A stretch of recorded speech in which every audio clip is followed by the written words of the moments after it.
رب العالمين نحمده ونصلي على رسول الكريم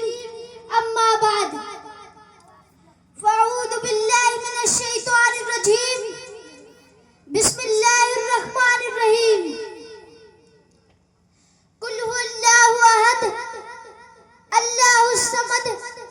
لم يلد ولم يولد ولم يكن له كفوا أحد. محترم بزرگوں اور بھائیوں، السلام علیکم ورحمۃ اللہ وبرکاتہ.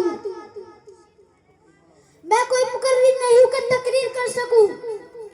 مگر چند دنوں اس مکتب سبحانیہ میں رہ کر جو کچھ سیکھا ہے آپ کے سامنے پیش کرنا چاہتا ہوں، اسے غور سے سنیں.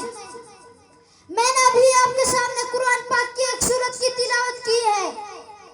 جس کا مطلب و مفہوم یہ ہے کہ اے نبی صلی